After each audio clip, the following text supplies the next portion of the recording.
علاوہ باقی جو تمام معاملات ہیں جو تنخواہ دار طبقے پہ ٹیکس ہے، پچھلے 2.5 سال میں تنخواہ دار طبقے پر ٹیکس 40 سے 50% بڑھ چکا ہے۔ سیلز ٹیکس جو کہ وہ ٹیکس ہے جس کو آپ، میں، ایک ارب پتی بھی اور ایک کم آمدن والا شخص جس نے ٹوتھ پیسٹ خریدنا ہے وہ ایک ہی ٹیکس دیتا ہے۔ اس کو ریگریسو ٹیکس کہا جاتا ہے۔ دنیا کا سب سے ریگریسو ٹیکس سیلز ٹیکس ہے، یعنی کہ یہ وہ بوجھ ڈالتا ہے غریب پر جو کہ امیر پہ ڈالتا ہے۔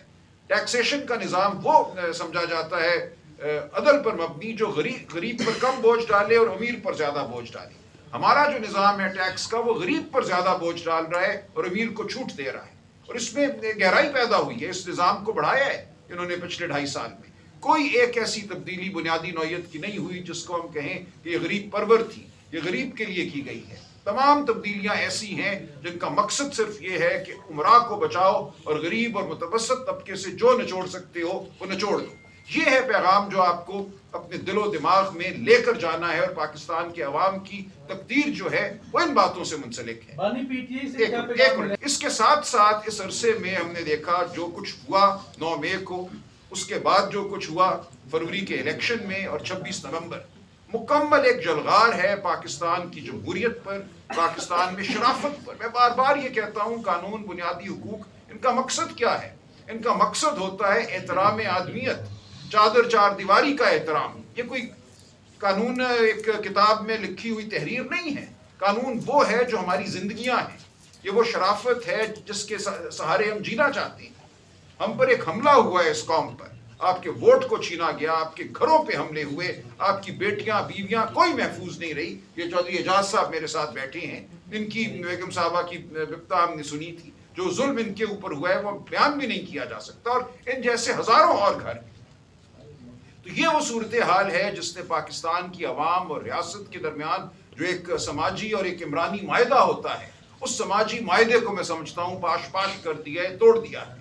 اسی لیے لوگ ملک چھوڑ کر جا رہے ہیں، لوگ بددل ہیں۔ کون یہاں پہ اپنا اگلا 30-40 سالہ کیریئر دیکھتا ہے؟ آج 20-22 سال کا بچہ، ہر ایک کے ذہن میں یہی ہوتا ہے کہ آج نہیں، کل نہیں، پرسوں نہیں، میں نکل جاؤں گا، میں آسٹریلیا چلا جاؤں گا، میں کینیڈا چلا جاؤں گا، میں گریس پہنچ جاؤں گا، اٹلی پہنچ جاؤں گا۔ میری زندگی کا تعلق جو ہے، جو ربط ہے، وہ اس خطے سے نہیں، اس دھرتی سے نہیں، وہ کہیں اور ہوگا۔ اس کی بڑی وجہ یہی ہے کہ آپ پر ظلم ہوا ہے، ہم پر ظلم ہوا ہے، ہمارے ساتھ جو ریاست کا تعلق تھا اس کو توڑ دیا گیا۔ تو یہ ہے وہ صورتحال جو معیشت اور قانون اور آئین اور شرافت کو جوڑتی ہے۔ یہاں ہم نے ہر چیز کو پارا پارا کر دیا اور ہم سمجھتے ہیں یہ ملک ترقی کرے گا۔ یہاں پر نہریں بہیں گی، نتیجہ ہمارے سامنے ہے، بدامنی ہے، دہشت گردی ہے، کیونکہ آپ نے پوری توجہ، جیسا عمر ایوب صاحب نے کہا، ایک سیاسی جماعت اور عوام کی جو رائے ہے، عوام کی جو آواز ہے، اس کو سلب کرنے پہ لگا دی ہے۔ یہاں پہ ایک فون میں کرتا ہوں کسی کو، اگر اس میں کوئی بات ہو جائے جو ناگوار گزرتی ہے، رات 30 بندے اس گھر پہ حملہ کر دیتی ہیں۔ یہ صورتحال ہے کہ 24 گھنٹے آپ میرے فون کے ایک ایک لفظ کو سن رہے ہیں کہ میں کسی سے کیا بات کرتا ہوں، روز مجھے یہ بات میرے سامنے آتی ہے۔ تو ریاست کے وسائل آپ نے کس کام پہ لگائے ہوئے ہیں؟ جب ریاست کے وسائل آپ نے اس کام پر لگائے ہیں تو دھماکے بھی ہوں گے، وہ بلوچستان ہو، وہ خیبر پختونخوا ہو، وہ کوئی بھی جگہ ہو۔ سندھ میں آج عوام سراپا احتجاج ہیں۔ آپ نے ان کو یہ کہا کہ تمہارا پانی، ہم تم سے بات بھی نہیں کریں گے۔ کاؤنسل آف کامن انٹرسٹ کا اجلاس نہیں بلایا گیا جہاں تمام صوبے اکٹھے ہوتے ہیں اور جو صوبوں کے مسائل ہیں ان پر بحث ہوتی ہے۔ آپ اتنا بڑا ایک نہری منصوبہ بنا رہے ہیں جس کے حوالے سے بالکل یہ جائز تشویش ہے صوبہ سندھ میں کہ پانی وہاں کا جو ہے وہاں نہیں پہنچے گا، وہاں غربت بڑھے گی، وہاں جو زراعت ہے اس کو نقصان ہوگا، سمندر مزید اندر آئے گا، زمینوں کو وہ خراب کرے گا۔ آپ بات بھی نہیں کر رہے سندھ کے عوام سے۔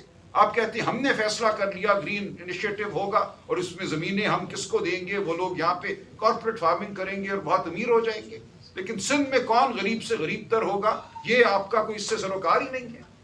اسی طرح جو پانی آپ چولستان میں دیں گے وہ کس کو دیں گے، کس سے چھین کر آپ کس کو وہ پانی دیں گے، یہ قومی بحث ہو ہی نہیں رہی۔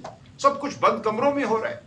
یہی کچھ ہوتا ہے فسطائیت زدہ ریاستوں میں۔ یہ ایک مملکت بن چکی ہے، ایک بادشاہت بن چکی ہے جہاں عوام اور ریاست کا کوئی اب مکالمہ نہیں ہے۔ تو اس صورت میں معیشت ترقی نہیں کرے گی، آپ اور میں ترقی نہیں کریں گے۔ ہمارے حوصلے چاہے کتنے جوان رہیں، غیر متزلزل رہے، لیکن ہمارے ارد گرد بالکل بچے ہمارے جو ہیں وہ کچھ اور سوچنے پر